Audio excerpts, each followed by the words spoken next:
કામદાર વિરોધી નીતિના વિરોધમાં વડોદરાનું ટ્રેડ યુનિયન પણ મેદાનમાં આવ્યું છે। ટ્રેડ યુનિયનોની આજે દેશવ્યાપી હડતાલ હતી, ત્યારે વડોદરામાં કામદાર યુનિયનોએ વિશાળ રેલી યોજી।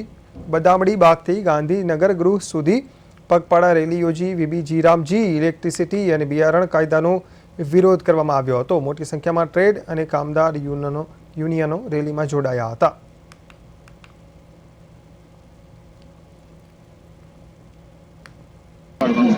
આજે દેશના કેન્દ્રમાં બેઠેલા જે બીજેપીના સરકાર છે એ સંપૂર્ણપણે દેશના જે કોર્પોરેટ હાઉસ છે, જે વિદેશી કોર્પોરેટ હાઉસ છે, એના સ્વાર્થને એના હિતને ધ્યાનમાં લઈને એક તરફ કામદારને બરબાદ કરવા 4 લેબર કોડ લાવ્યા છે, ખેડૂતોને બરબાદ કરવા માટે બિયારણ કાયદો લાવ્યા છે, આમ જનતા ઉપર ભયંકર શોષણ આવશે એના કારણ છે ઇલેક્ટ્રિસિટીનો કાયદો, અને સાથે સાથે અમેરિકાની જે દાદાગીરી છે એના સામે એ લોકો ઘૂંટણે પડ્યા છે। એના વિરોધમાં આજે સમગ્ર દેશમાં તમામ કામદાર સંગઠનો, તમામ એસોસિએશનો, ફેડરેશનો સાથે મળીને ભારત બંધનું એલાન આપ્યું છે, જેને સંયુક્ત કિસાન મોરચો પણ ટેકો આપ્યો છે।